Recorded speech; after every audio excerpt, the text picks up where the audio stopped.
പുതിയൊരു സ്റ്റോറിയിലേക്ക് എല്ലാവർക്കും സ്വാഗതം. അങ്ങനെ വിക്രം വേദയുടെ വീട്ടിൽ തുടരുകയാണ്. ഒരുപാട് റിസ്ക് എടുത്തിട്ടാണ് വേദ വിക്രത്തെ അവിടെ നിർത്തിയത്.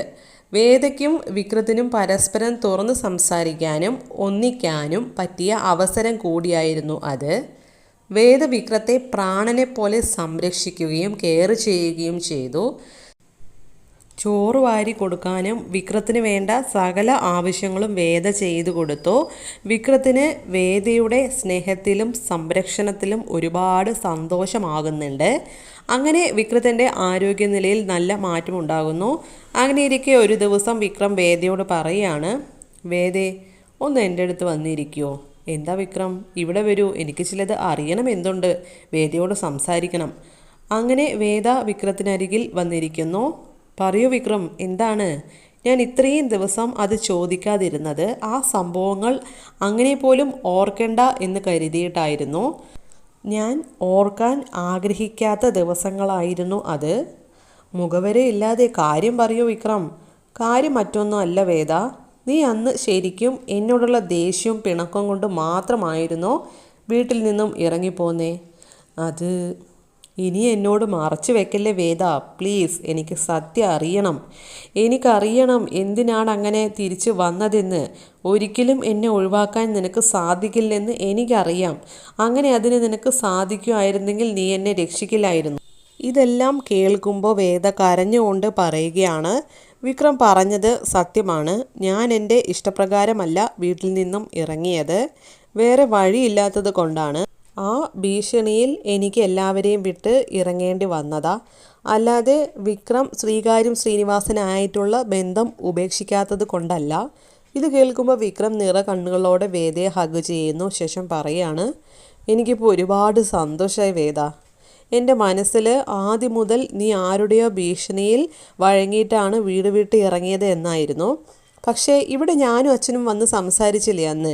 നിൻ്റെ പെരുമാറ്റം, ആ ഒരു പെരുമാറ്റം കണ്ടപ്പോൾ ശരിക്കും ഞാൻ വിചാരിച്ചു പോയി നിനക്ക് എന്നോട് ദേഷ്യമായിട്ട് തന്നെയാണെന്ന്. കാരണം നീ അങ്ങനെ ആയിരുന്നല്ലോ ഞങ്ങളോട് പെരുമാറിയിരുന്നത്. ഞാൻ ആകെ തകർന്നു പോയ ദിവസമായിരുന്നു അത്. ഇപ്പോൾ എനിക്ക് ആശ്വാസമായി വേദ. ഇത്രയും നാളായിട്ട് വിക്രം എന്നെ അങ്ങനെയാണോ മനസ്സിലാക്കിയത് എന്ന് വേദ ചോദിക്കുമ്പോൾ വിക്രം പറയാണ്, അതുകൊണ്ടല്ല വേദ, കാര്യങ്ങൾ അങ്ങനെയൊക്കെ ആയിരുന്നില്ലേ?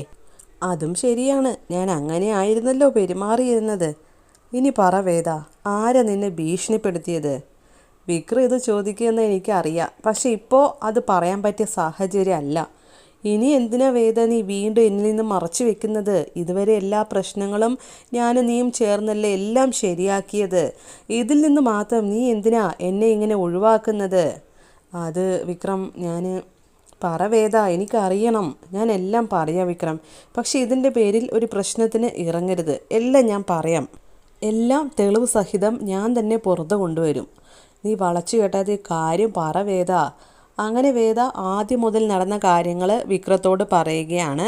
അച്ഛനെ കാണാതായതും എല്ലാ കാര്യങ്ങളും, ശ്രീകാന്ത് വേദയെ കിഡ്നാപ്പ് ചെയ്ത് കൊണ്ടുപോയ കാര്യങ്ങളും പറഞ്ഞ കാര്യങ്ങളും എല്ലാം തന്നെ വിക്രത്തോട് വേദ പറയുകയാണ്. ഫ്ലാഷ് ബാക്ക് ആയിട്ട് കാണിക്കുന്നുണ്ട്. വിക്രം അങ്ങനെ എല്ലാ സത്യങ്ങളും അറിയുന്നു. സത്യം അറിയുന്ന വിക്രത്തിന് ശ്രീകാന്തിനോട് കലി അടങ്ങുന്നുണ്ടായില്ല. ദേഷ്യം കൊണ്ട് വിക്രം ഡോറ് തുറന്ന് ശ്രീകാന്തിൻ്റെ അടുത്തേക്ക് ചെല്ലാൻ നിൽക്കുമ്പോൾ ദേഷ്യത്തോടെ ചെല്ലുകയാണ് കേട്ടോ. ആ സമയം വേദ വിക്രത്തെ പിടിച്ചു നിർത്തുന്നു. ഇതാണ് ഞാൻ വിക്രത്തോട് ഒന്നും പറയാതിരുന്നത്. ഈ എടുത്തുചാട്ടം തന്നെയാണ് എല്ലാത്തിനും പ്രശ്നം. നീ പിന്നെ എന്താ പറയുന്ന വേദേ? ഇത്രയൊക്കെ അവർ ചെയ്ത് കൂട്ടിയിട്ട് ഞാൻ കയ്യും കെട്ടി നോക്കി നിൽക്കാനാണോ? ഒന്ന് ശാന്തനാകൂ വിക്രം. നമുക്ക് രണ്ടുപേർക്കും ചേർന്ന് സത്യങ്ങൾ പുറത്തു കൊണ്ടുവരാം. അതിനാദ്യം ശാന്തമായ മനസ്സും ചിന്തയുമാണ് വേണ്ടത്. വിക്രം ഇങ്ങോട്ട് വന്നേ, ഇവിടെ ഇരിക്കി, ഞാൻ പറയുന്നതൊന്ന് സമാധാനമായിട്ട് കേൾക്ക്. അങ്ങനെ വിക്രം വന്നിരിക്കുന്നു. വേദ വിക്രത്തെ ആശ്വസിപ്പിക്കുന്നു. വിക്രം വേദയുടെ വാക്കുകൾ കേട്ട് ശാന്തനാവുകയാണ്. ശേഷം വേദ പറയുകയാണ്, നമുക്ക് ആദ്യം ചെയ്യേണ്ടത് ദീപ്തിയെ നമ്മുടെ വശത്താക്കുകയാണ്. അല്ല, അതിന് ശ്രമിച്ചിട്ട് കാര്യമുണ്ടോ വേദ? അത് നടന്നില്ലല്ലോ, നമ്മൾ കുറേ നോക്കിയതല്ലേ.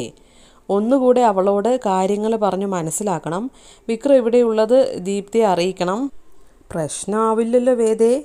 ഇല്ലെന്നേ, എൻ്റെ അനിയത്തിയല്ലേ, ഞാൻ കാര്യങ്ങൾ പറഞ്ഞ് അവളെ മനസ്സിലാക്കാം. അങ്ങനെ വേദ ദീപ്തിയെ വിളിച്ചു കൊണ്ടുവരുന്നു. ആദ്യം വിക്രത്തെ വാഷ്റൂമിൽ തന്നെയാകും ഒളിപ്പിക്കുന്നത്. കാരണം കാര്യങ്ങൾ ബോധ്യപ്പെടുത്തുമ്പോൾ ദീപ്തി വീണ്ടും വിക്രത്തിന് എഗെയിൻസ്റ്റ് ആയിട്ടാണ് നിൽക്കുന്നതെങ്കിൽ വിക്രത്തെ കണ്ടിട്ട് ഇനി പ്രശ്നമാവണ്ടെന്ന് വിചാരിച്ചിട്ടാണ് ആദ്യം വാഷ്റൂമിൽ ഒളിപ്പിച്ച് വയ്ക്കുന്നത്. അപ്പോൾ അങ്ങനെ ദീപ്തിയെ വിളിച്ചു കൊണ്ടുവരികയാണ് വേദ. എന്താ ചേച്ചി, എന്താ പറയാനുള്ളത്? എന്തിനാ എന്നോട് ഇങ്ങോട്ട് വരാൻ പറഞ്ഞത്? നീ ഇവിടെ വന്നിരിക്കുക ദീപ്തി. വിക്രം ചേട്ടൻ്റെ സൈഡ് പിടിക്കാനാണെങ്കിൽ എനിക്ക് ഒന്നും കേൾക്കണ്ട. നീ ഞാൻ പറയാനുള്ളത് മുഴുവൻ കേട്ടിട്ട് തീരുമാനിച്ചാൽ മതി. അങ്ങനെ വേദ ദീപ്തിയോട് പറയുകയാണ്, ദീപ്തി, നിനക്ക് ഞാൻ വിക്രത്തിൻ്റെ വീട് വിട്ട് ഇവിടെ വന്നു നിൽക്കാൻ കാരണം എന്താണെന്ന് അറിയോ? ചേച്ചി അത് എത്ര ഞാൻ ചോദിച്ചിട്ടും പറഞ്ഞില്ലല്ലോ. എങ്കിൽ ഞാനിപ്പോൾ പറയുന്നത് നീ കേട്ടോ.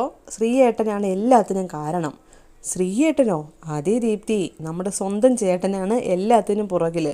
വരുണിനെ ഇല്ലാതാക്കിയതിന് പുറകിലും ശ്രീയേട്ടനാണ് എന്നാണ് എൻ്റെ പൂർണ്ണ വിശ്വാസം. അത് ഞാൻ പുറത്ത് കൊണ്ടുവന്നിരിക്കും. ചേച്ചി ഇത് എന്തൊക്കെയാണ് പറയുന്നേ?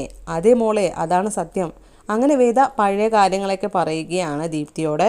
സുധാകര മാഷിനെ കാണാതായതും അതുപോലെ തന്നെ കിഡ്നാപ്പ് ചെയ്ത കാര്യങ്ങളെല്ലാം വിക്രത്തോട് പറഞ്ഞ പോലെ തന്നെ ദീപ്തിയോടും വേദ പറയുകയാണ്. ദീപ്തി എല്ലാ സത്യങ്ങളും അറിയുമ്പോൾ ശരിക്കും ഞെട്ടിപ്പോവുകയാണ്, ശ്രീയേട്ടൻ ഇങ്ങനെയൊക്കെ ചെയ്തു എന്ന് അറിയുന്ന സമയത്ത്. അതുമാത്രമല്ല, ദീപ്തിയുടെ കണ്ണുകൾ നിറയുന്നുണ്ട്. കാരണം വിക്രം ചേട്ടനെ ഞാൻ ഒരുപാട് തെറ്റിദ്ധരിച്ചു പോയി. ഈ ചേട്ടൻ ഇങ്ങനെയൊക്കെ ചെയ്യാൻ സാധിക്കുന്നത് എന്നുള്ള ഒരു മനോഭാവത്തിൽ വളരെയധികം സങ്കടമാകുന്നുണ്ട് ദീപ്തിക്ക്. ചേച്ചി, എനിക്ക് വിശ്വസിക്കാൻ പറ്റണില്ല ചേച്ചി. സ്വന്തം ചേട്ടന് ഇത്രയ്ക്ക് നീചനാകാൻ സാധിക്കുമോ ചേച്ചി? എനിക്കും സത്യങ്ങൾ അറിഞ്ഞപ്പോൾ ശരിക്കും ഇങ്ങനെ ഒരു ചേട്ടൻ ഇല്ലായിരുന്നെങ്കിൽ എന്ന് വരെ തോന്നിപ്പോയി മോളെ. ശ്രീയേട്ടൻ ഇതൊക്കെ എന്തിനാ ചേച്ചി ചെയ്യുന്നത്? മറ്റെന്തിന്? സ്വത്തുക്കളോടുള്ള ആർത്തി കാരണം ഭ്രാന്തായിട്ടായിരിക്കും ഇങ്ങനെയൊക്കെ ചെയ്യുന്നത്. പിന്നെ വരുണിൻ്റെ കാര്യം, വരുണായിട്ടുള്ള ബന്ധം ശ്രീയേട്ടന് ഒട്ടും ഇഷ്ടമല്ല മോളെ. അതുകൊണ്ടാകും ഇങ്ങനെയൊക്കെ ചെയ്തത്. ഞാൻ വിക്രം ചേട്ടനെ ഒരുപാട് തെറ്റിദ്ധരിച്ചു ചേച്ചി. വിക്രം അത് ചെയ്തിട്ടില്ലെന്ന് ഞാൻ മോളോട് പറഞ്ഞതല്ലേ ആദ്യം മുതൽ തന്നെ. വിക്രം വരുണിനെ ഒരു ബ്രദറിനെ പോലെയാണ് കണ്ടിരിക്കുന്നത്. അപ്പോൾ എങ്ങനെയാണ് മോളെ അങ്ങനെ ചെയ്യാൻ സാധിക്കുക? എനിക്ക് വിക്രം ചേട്ടനെ ഇതിൽ നിന്നും രക്ഷിക്കണമെന്നുണ്ട് ചേച്ചി. സോറിയും പറയണം തെറ്റിദ്ധരിച്ചതിന്. വരുണിനെ ഇല്ലാതാക്കിയ യഥാർത്ഥ കൊലയാളിയെ നിയമത്തിന് മുമ്പിൽ കൊണ്ടുവരണം. തെറ്റ് ചെയ്തവൻ ആരായാലും ശിക്ഷിക്കപ്പെടണം. അത് സ്വന്തം ചേട്ടനാണെങ്കിലും ശരി. അതേ മോളെ, സത്യങ്ങൾ ഞാൻ തെളിവ് സഹിതം പുറത്തു കൊണ്ടുവരും. അതിനു മുമ്പ് ഇപ്പോൾ നിനക്ക് ഒരാളെ ഞാൻ കാണിച്ചു തരാം. അങ്ങനെ വേദ വിക്രത്തെ വിളിക്കുന്നു. വാഷ്റൂമിൽ ഒളിച്ചിരിക്കുന്ന വിക്രം പുറത്തേക്ക് അങ്ങനെ എൻട്രി ചെയ്യുകയാണ്. വിക്രത്തെ കാണുന്ന ദീപ്തി ഞെട്ടി പോവുകയാണ് കേട്ടോ. ഇങ്ങനെ വിക്രത്തെ കാണുമ്പോൾ, വിക്രം ചേട്ടനോ? അതേ ദീപ്തി, വിക്രം എൻ്റെ കൂടെ തന്നെ ഉണ്ടായിരുന്നു. വേറെ മാർഗം ഉണ്ടായിരുന്നില്ല. എൻ്റെ വാശിയായിരുന്നു ഇത്. ശ്രീയേട്ടൻ്റെ അടുത്ത് തന്നെ വിക്രത്തെ ഒളിപ്പിച്ച് താമസിപ്പിക്കണമെന്നത്. വിക്രം ഞൊണ്ടി വരുമ്പോൾ ദീപ്തി ചോദിക്കുകയാണ്, കാലിന് എന്ത് പറ്റിയതാ? അതൊക്കെ ഒരുപാട് കാര്യങ്ങളുണ്ട് മോളെ. അങ്ങനെ ആ ഒരു ഫ്ലാഷ് ബാക്കും കാണിക്കുന്നുണ്ട്. ദീപ്തി അങ്ങനെ എല്ലാ സത്യങ്ങളും അറിയുന്നു. അതുപോലെ തന്നെ ഒളിപ്പിച്ച കാര്യങ്ങളും എങ്ങനെയൊക്കെയാണ് വിക്രത്തെ ശരിയാക്കിയത് എന്നുള്ള കാര്യങ്ങളൊക്കെ പറയുന്നുണ്ട്. അങ്ങനെ അവർ 3 പേരും ഇനി എന്ത് ചെയ്യണം എന്നുള്ള കാര്യങ്ങളും പ്ലാനും കാര്യങ്ങളൊക്കെ സംസാരിക്കുകയാണ്.